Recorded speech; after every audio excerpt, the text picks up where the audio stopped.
Lamentablemente, el número de víctimas mortales en Italia superó el número de víctimas mortales en la China. Ustedes dirán, bueno, pero ¿por qué es tan escandaloso eso? Acordémonos de algo.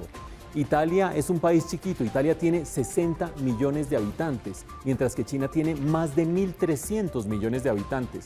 El que Italia ahora tenga más víctimas mortales que China no solamente es un escándalo desde el punto de vista de las cifras y de salud pública, sino también del manejo de la crisis en este momento. ¿Qué podemos aprender acerca de por qué a Italia le fue tan mal? Hay prácticamente, o le está yendo tan mal, hay tres factores que se han identificado por parte de los expertos que vale la pena tener presente. El primero de ellos, ya lo han oído ustedes en distintos medios, la población italiana es particularmente longeva, es la población más vieja en términos promedio de toda la humanidad después de la de Japón. El 23% de los italianos tienen más de 65 años y eso termina determinando en gran medida su vulnerabilidad. Ustedes inmediatamente dirán, ¿y Colombia cómo está? Italia, 23% de la población por encima de 65 años. Colombia, 9%. Ahí estamos bastante bien, esa es la última cifra que nos arrojó el último censo, por lo tanto estamos más o menos bien en ese sentido.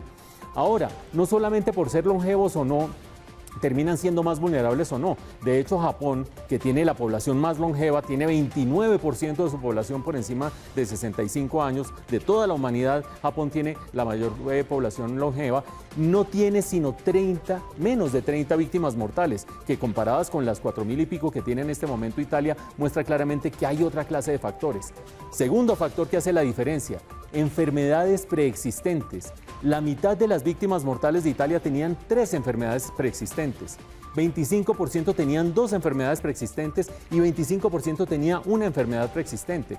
Ustedes inmediatamente dirán, ¿cuáles son esas enfermedades? Necesito saberlo para saber a mi alrededor qué gente hay, cuáles de mis familiares pueden estar en riesgo. Ojo a lo siguiente. La enfermedad preexistente más prevalente entre las víctimas mortales en Italia, alta presión arterial. La segunda, diabetes, y la tercera de ellas, el que tengan enfermedad coronaria. Esas 3 son las enfermedades de mayor prevalencia entre las víctimas mortales en Italia, para que ustedes la tengan presente y traten de ver a su alrededor qué es lo que termina pasando. Pero el tercer factor que termina haciendo que Italia tenga esta tragedia que lamentablemente está atravesando en este momento es su sistema político. La República Italiana, como la conocemos hoy en día, tiene 74 años de vida.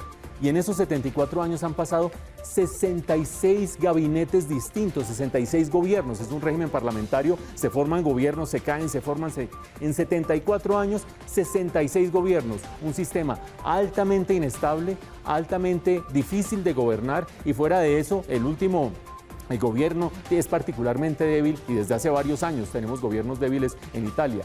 Por lo tanto, gobernabilidad, autoridad y credibilidad de las autoridades es el tercer gran factor. Saquen ustedes conclusiones de cómo está Colombia comparado con Italia en ese frente y vean el mapa completo para saber qué podemos aprender de la lamentable experiencia italiana. Rescate de los países más afectados de la Unión. Así el organismo anunció, tras una reunión urgente por la noche, un plan de compra de 750.000 millones de euros en activos públicos y privados. Con esta medida, su presidenta, Christine Lagarde, cambia de postura después de asegurar que el organismo financiero no tenía como función reducir las primas de riesgo. Y es que en la jornada de ayer, estos indicadores de Italia y España se dispararon por el agravamiento de la crisis sanitaria. Por ello, Giuseppe Conte anunció que, pese a haberse evitado, eso sí, el colapso del sistema de salud, el confinamiento en Italia deberá prorrogarse más allá del 3 de abril.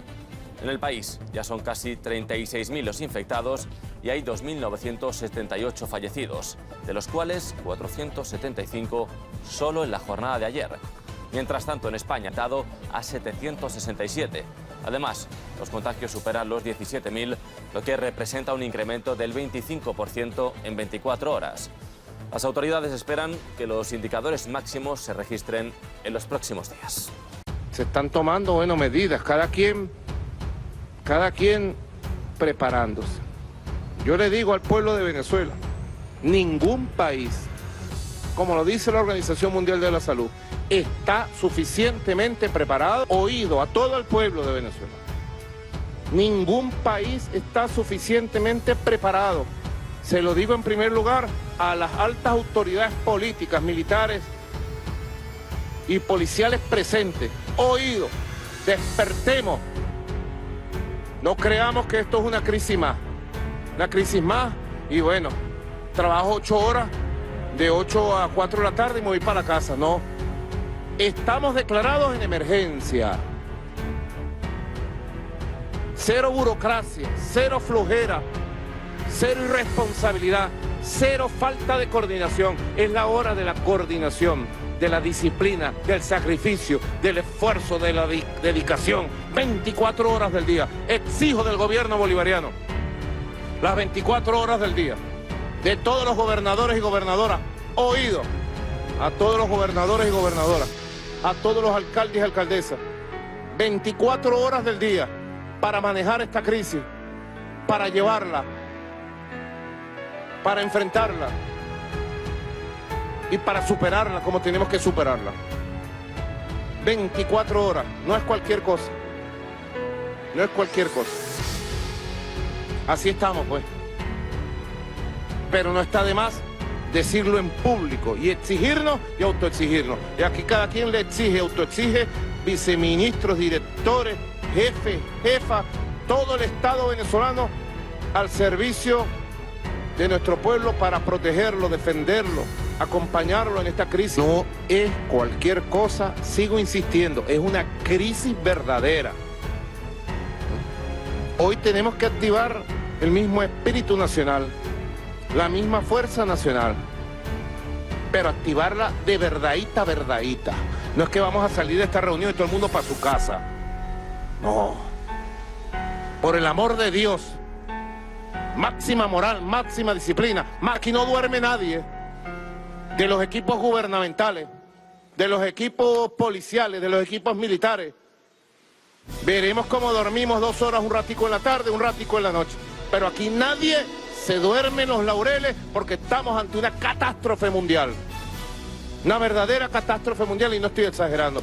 Yo hago mucho seguimiento de la televisión estadounidense, de la televisión española, italiana, portuguesa, de la televisión y de los medios informativos de la China, de Asia. Ahí ustedes ven los modelos. Atención, los modelos.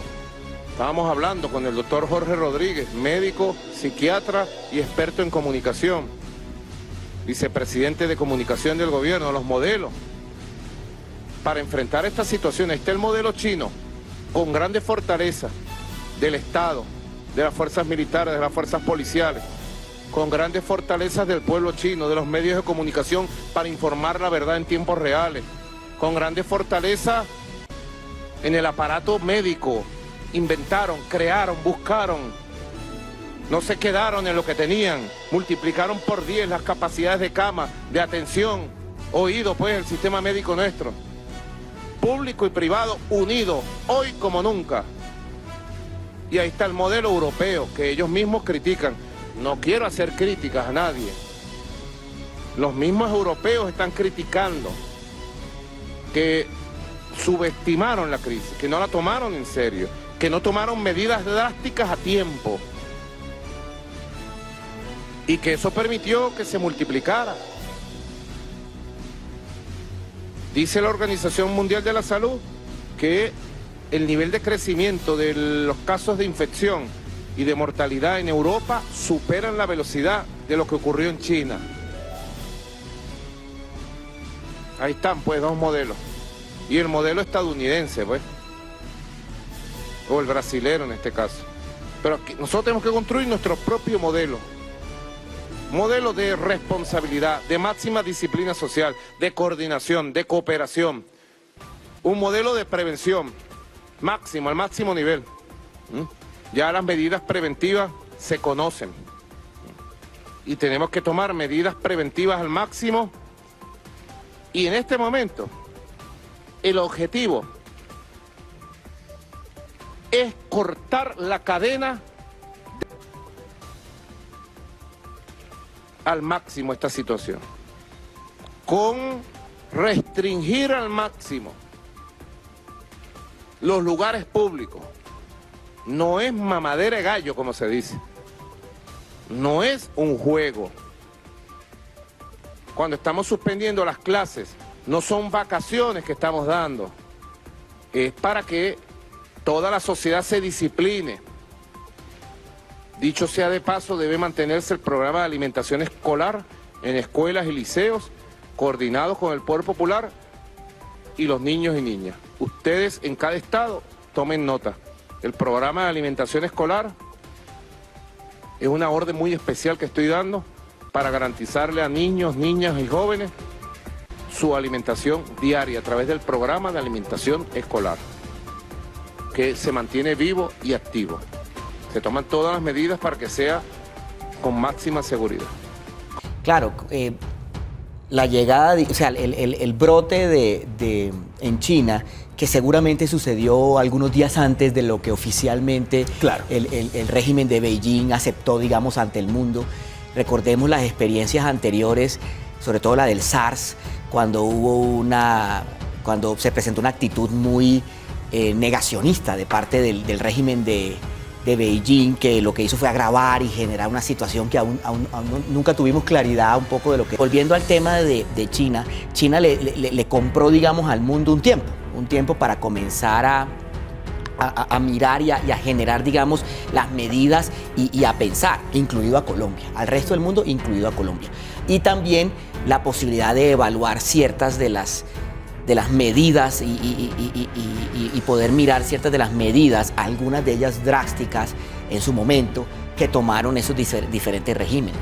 Yo pienso que ese tiempo que se compró, Daniel, es el tiempo que ahorita le está permitiendo al gobierno colombiano ir un poco a la línea de lo que está sucediendo. Y ningún líder tiene, digamos, ese manual en la cabeza, y inclusive en el mismo planeta, pues, y ahorita seguramente discutiremos más adelante, pues diferentes países comenzaron a tomar diferentes decisiones.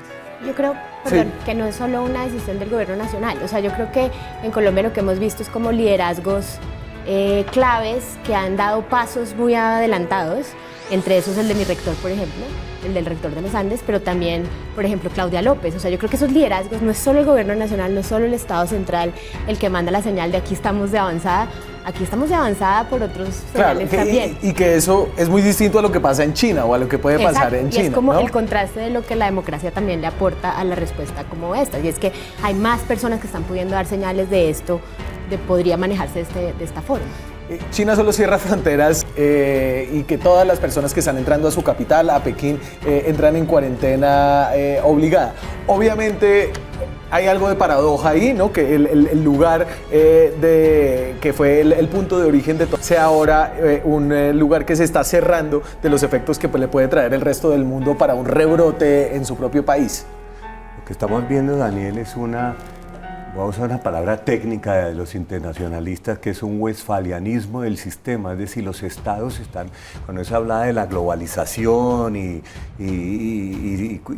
entes supranacionales, estamos otra vez volviendo a las fronteras nacionales, a encerrarnos en nuestras fronteras. Mire, la zona Schengen se está acabando. No sé si se va a acabar para siempre, pero se está acabando. Alemania le puso restricción a todos sus países vecinos. De Italia no puede salir nadie.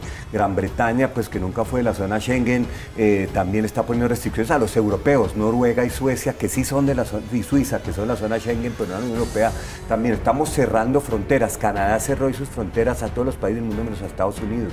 Estamos llegando a que los estados vuelven a ser los protagonistas del sistema, donde los estados son los que terminan fijando pautas. Ese estado que ya nosotros veíamos como que en la globalización ya la soberanía no tanto y el estado no tanto, y este es como el estado saliendo del fondo de la tierra diciendo aquí estoy. Y este soy yo, y usted está allá, y usted está allá. Pero déjeme problematizar eso, porque finalmente ha sido China el Estado un poco más cerrado en estos términos, el que salió a decirle a la Organización Mundial de la Salud, mire, venga, hay esto en mi país. La Organización Mundial de la Salud ha tenido un protagonismo al enviar las alertas. Pero lo que decía Francisco antes, cuando fue lo del SARS, China se demoró 6 meses en decírselo a la Organización Mundial de la Salud. En esto se demoraron unas 2 semanas porque necesita la Organización Mundial de la Salud y le está informando al mundo, mire, pasa esto, pero aquí yo hago como yo considero que debo hacer. Ahora, China hoy en día está cerrando las fronteras porque ya no es exportador sino importador, o sea, para ponerlo en términos económicos. Piensa que los extranjeros que van a llegar hoy en día son más peligro que sus propios mercados de animales. Claro. Que por primera vez en este fin de semana, por primera vez, el número total de infectados que es de 170.000, por primera vez hay más, 172, 173, hay más fuera de China que en China. Durante todos estos 74 días del cronograma, siempre China como fuente del brote, eso es normal, y por su población y por sus dinámicas, siempre tenía muchos más infectados que el resto del mundo. Sí. Pero de unas semanas para acá, China comenzó a entrar a una meseta, especialmente cuando hacemos la resta entre infectados y recuperados. Ese número de 80 baja aún más. Entonces, tenemos que por primera vez, hace pocos días, tal vez ayer, anteayer, el número de infectados del resto del mundo ya superó al número de infectados de China. Número que va a seguir aumentando en el resto del mundo, y en China ya va a comenzar a llegar a una meseta que va a Pero mire una cosa mostrar la interesante, China en este momento está ayudando, mire, en este momento cada uno por su lado, cada uno sálvese quien pueda. En Europa, por ejemplo, a Italia no lo está ayudando nadie. ¿Quién está ayudando a Italia? China, exactamente. China en este momento también está ayudando, de ahí va a sacar un beneficio, no creo que sea el cálculo necesariamente, pero un beneficio geopolítico, ¿no? Entonces, en que Italia está sola en Europa, Italia fundadora de la Unión Europea, está sola. Ni los alemanes, ni los suizos, ni los ingleses les dieron ni medicinas ni nada. De Italia. Pues me parece como uno de los países más preocupantes, no solo por las medidas, por el tiempo que se demoraron en tomar las medidas, sino porque como su población es tan vieja, o pues de, digamos, edad mayor, y las medidas que han tenido que tomar en los últimos días, que es, por ejemplo, ya no recibir a ningún paciente mayor de 80 años en un servicio de cuidados intensivos, un poco terrorífico. Claro, y esto habíamos hablado aquí ya del tema de aplanchar la curva o espichar, aplacar la curva de crecimiento de los casos. Y eso se hacía con medidas muy severas cuando todo indicaba que no estaba pasando nada, que había un casito por acá, otro casito por allá. Y esas fueron las medidas que no se tomaron en Italia. De pronto les explotó una crisis donde ya había más de 2.000 personas infectadas. Sí, también paralelo a toda esta tecnología es importante también decir que mientras eso sucedía en Europa no había, digamos, un acuerdo para una respuesta concertada de parte del Banco Central Europeo, cada uno de los países estaba un poco evaluando en términos económicos sus propias medidas. Y también desde el punto de vista, esto tiene pues una pata desde el punto de vista de salud pública, pero también existen otras medidas que permiten, digamos, que van preparando a la sociedad y a la economía a lo que viene. Hoy en día Italia está, por ejemplo, ya Alemania está cerrando negocios, Italia entra en cuarentena y prácticamente el país se encuentra literalmente paralizado.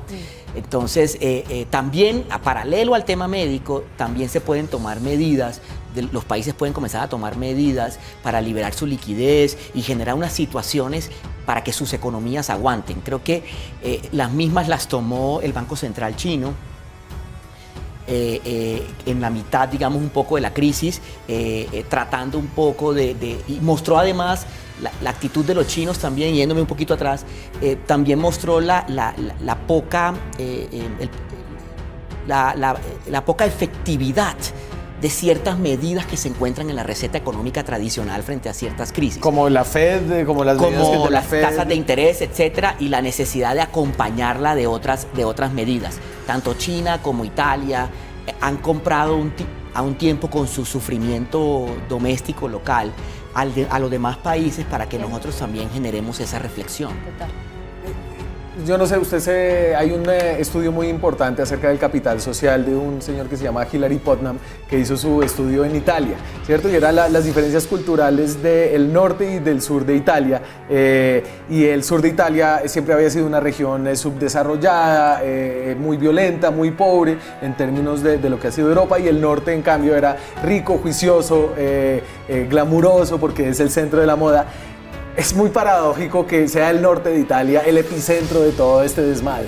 Y esa factura se la van a pasar a la Liga del Norte, a Matteo Salvini, todos aquellos que querían separar Italia del norte e Italia del sur, partidos que pensaban que precisamente ese norte próspero no tenía nada que ver con ese sur desordenado, mafioso, pobre.